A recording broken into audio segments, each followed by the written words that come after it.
पानी में क्या मिलाने से न्यूट्रिशन बन सकता है हकीम साहब? हाँ, देखिए, आप देख सकते हैं कि पानी एक ऐसी चीज़ है जिसमें जो कुछ मिला दिया जाए जी। वो उसी की भाषा बोलने लगता है। मिसाल तौर पर आपने पानी में सौंफ मिला दी या सौंफ उबाल ली, तो बहुत मशहूर एक चीज़ आती है जिसे अर्क बादियान कहते हैं। बादियान सौंफ को कहते हैं। तो सौंफ का पानी हो गया वो।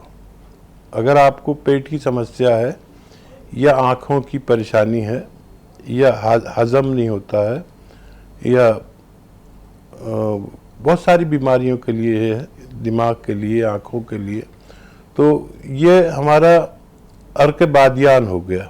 अगर आपने इसमें कासनी मिला दी, कासनी एक दवा का नाम है, तो अर्क कासनी एक बहुत मशहूर अर्क आता है। अगर आपने कासनी में उबाल कर इसको पी लिया तो ये अर्क कासनी हो गया।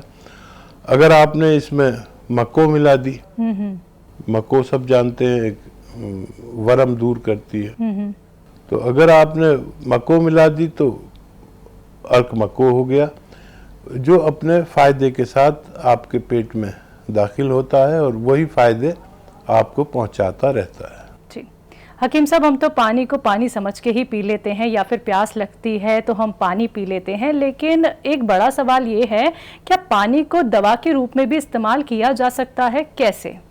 देखिए, जितने लिक्विड है जी जी वो सब दवा के रूप में पानी के साथ ही बनते हैं।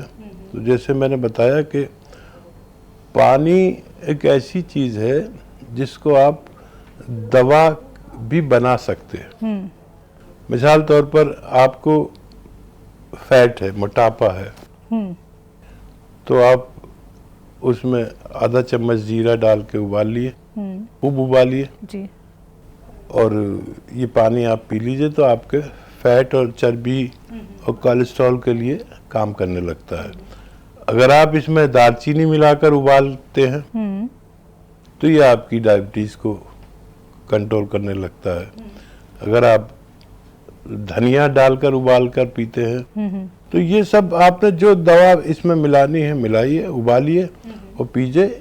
ये हर्बल वाटर के रूप में काम करता है। हमने कई घरों में देखा है, लोग तरह तरह से पानी को रखते हैं, कोई बॉटल में रखता है, कोई किसी चीज़ में रखता है, लेकिन मैं यहाँ पे बात करूँगी तांबे के बर्तन के बारे में। तांबे के बर्तन में जो लोग पानी रखते हैं, उसका सेवन करते हैं, उसके क्या कुछ फ़ायदे हैं?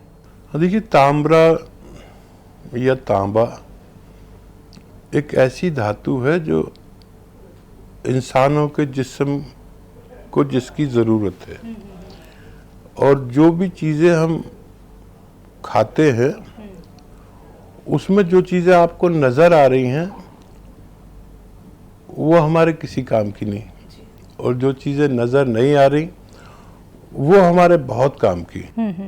जैसे आप ये अखरोट खाएंगे जी। तो इसमें बहुत ज़्यादा तांबा है। या जो लोग गोश्तखोर हैं, मांसाहारी हैं, वो लोग मछली खाएंगे तो उसमें बहुत सारा तांबा है। जी। अगर गरीब आदमी ये चीज़ें नहीं खा सकता तो जैसे अलसी है, अलसी बहुत मशहूर वो चीज़ है, तो अखरोट, मछली और अलसी में एक से ही फ़ायदे हैं।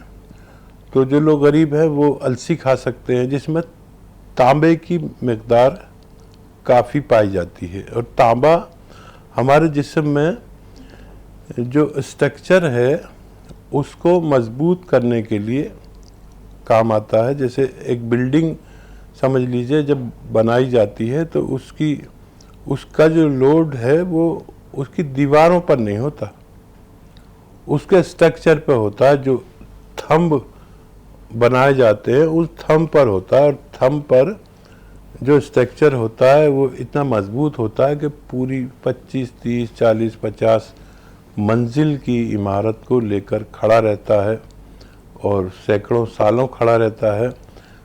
तो तांबे की जिस्म को ऐसी ज़रूरत है जैसे हमारा स्ट्रक्चर जिससे मजबूत रहता है।